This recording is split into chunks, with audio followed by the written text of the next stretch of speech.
Every year we see new eggs. They're round, hard, and when you delve into them, it's always the same yolk. But I found the diamonds in the dozen, the legitimately groundbreaking helmets. AGV's K6 weighs 1,300 grams. Most of us will never own the fastest car, the biggest TV, the longest penis, but you can own the lightest helmet in the world. Kinda. I mean, most half helmets are lighter, some MX buckets are, and a few feature-poor race lids like the Nex XR2 weigh about the same. But the AGV K6 is the lightest helmet ever in its category. Namely, the category of all-around street helmets. Think Shoei RF1200, think Arai DTX, think that AGV's specialized diagram showing how one can tilt their head indicates that this is probably not a highly specialized helmet. Good news! An everyman lid so every rider can experience weightlessness, which is achieved via an especially thin foam. See, basic helmets have one EPS layer. It's nice and soft, so the little knocks don't knock you out, but also has to be quite deep, so the killer knocks don't kill you. Decent helmets, like the ones I chose later in this video, have two layers. A low-density one for low impulse impacts, and a high-density one to squash the high-impulse impacts. That added refinement means less foam, less volume, less weight. Now our K6 has not 2 or 3 or 4, but 5 density EPS. Massive refinement, massive weight saving. AGV also snuck in 4 shell sizes. Most helmets save money by using 3. One for extra small and small, another for medium and large, another for extra large, and 2XL. But convention says that the weight of your helmet is the weight of the medium. And if medium shares a shell with the large, then it's bigger than it has to be. So AGV split medium into medium large and medium small, giving the latter its own tailor-made shell. That size, the size on the scale, is therefore as light and small as it can be. It's kind of a gimmicky way to make the lightest helmet, but since that's also the most common size, I'll give AGV a pass. Though as we learned from the Subway guy, weight loss ain't enough to distract from every sin. Like this visor latch. It forces me to see the world through crosshairs. Like an American. It also requires me to press a button while lifting to open, damn near impossible to do with one gloved hand. I get that this is AGV's MotoGP system, and if I were planning to slide down Magella's home straight at 300 kilometers an hour, I'd want it. But I'm not, and I don't. Speaking of MotoGP, the K6's carbon shell is nearly identical to the Pista GP's, only it's made in China instead of Italy and therefore costs $650 instead of $1,650. Quite a deal, considering that Shoei's equally priced RF1200 is only fiberglass. Now the HJC F70 broke ground with an enormous eye port. This infinity face shield opens a level of visibility I've never seen from HJC, nor the industry at large. With the exception of last year's big seller, the Icon Airflight. But typical Icon went overboard with the visor, extending it uselessly past the chin bar. As a result, that helmet weighed more and wasted more Canadian airspace than a Bombardier C-Series. By comparison, the F70 is 100 grams lighter and significantly smaller, mainly thanks to its fiberglass shell, a rare luxury among $300 lids. But then again, such value is what earned Hongjin their crown. The windshield is so large that they gave it a dashboard, this breath guard included in the box. It trims the skylight to prevent your helmet from greenhousing on a sunny day. HJC thoughtfully rose the guard to meet the drop-down sun visor, so pasty riders get total UV protection from burnt cheekbones.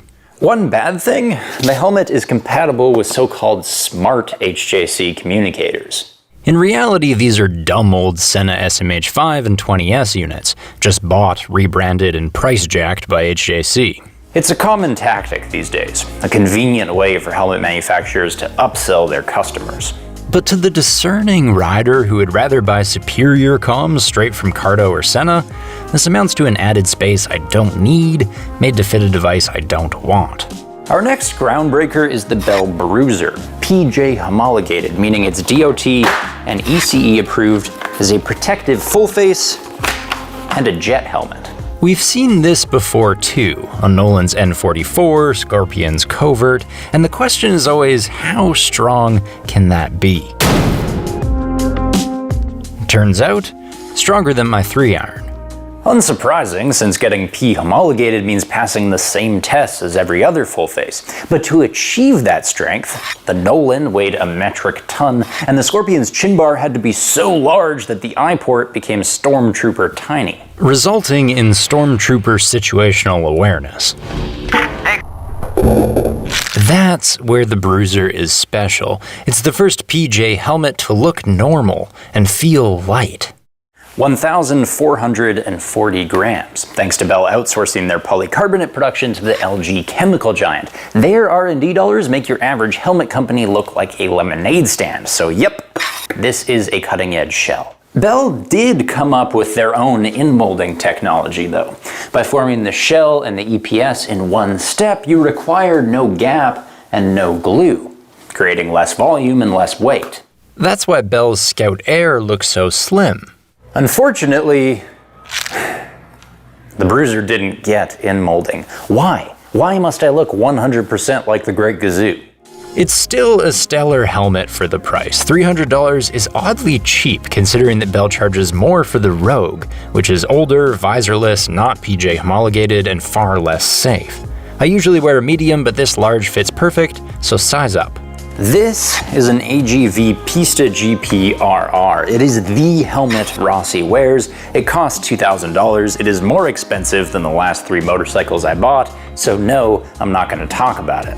Just this sticker, the new FIM safety standard, is a groundbreaker worth shouting about. Only a handful of helmets meet it, and only a handful of races require it. But this will soon seep into the rest of the industry, and that's a good thing, because FIM is making DOT, ECE, and Snell look bad. See, these standards work more for manufacturers than for you and me. They're a convenient label to make a product seem safe, but we don't get to know whether a helmet clears DOT, ECE, or Snell by a millimeter or a mile. FIM, on the other hand, launched Phase 1, then immediately added a more stringent Phase 2, and they're already hinting at further levels tailored to off-road and other uses. That pisses off the industry. Imagine knowing upfront whether a helmet is FIM Level 1 safe, or Level 2, or 3, or 4, or 5. Considering most of us buy what's best for our head, a lot of inadequate helmets would become unsellable overnight. FIM's criteria are also shit-disturbing because they're difficult. Snell took one look at Phase 2 and sent a pissy letter complaining that FIM's impact attenuation criteria would require a 27% improvement over Snell, which they consider untenable and therefore cannot recommend the FIM standard. FIM responded with the bureaucratic equivalent of kiss my balls, basically saying Snell's testing methods date from 1972, and if they ever drag their asses into the 21st century, they'll find safer helmets. See, Snell uses a one-dimensional guided drop, which is a good model if you plan on crashing into the ground like a pogo stick. But in the real world, FIM's 6-dimensional testing is more accurate, and the free-falling object is free to deflect in any 6 dimensions, and they test on anvils of more 3-dimensional variation to cover oblique impacts. FIM also requires collision zones with a friction coefficient matching asphalt, and head forms with a silicone coating to approximate skin. Creepy, but clever. So the new FIM standard is the very limit of what labs can cost-effectively test, and requires the very limit of what helmet manufacturers can cost-effectively produce. It's pushing the industry. The industry doesn't like it, so we love it. This tiny badge could be the best thing that happens to motorcycling in my lifetime. So, the FIM standard is certainly groundbreaking. I hope to see it on normal helmets soon. In the meantime, our Bell Bruiser is the first full-face, open-face hybrid that really works. Boss. The HJC F70 has unparalleled freedom of view, and the AGV K6 is the lightest all-around helmet in the world. Unusually bright Easter eggs this year. Good hunting.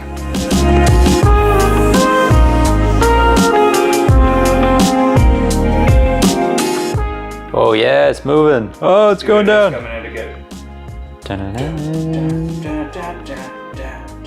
Oh, he's missing the target. Yes. Didn't think that one through.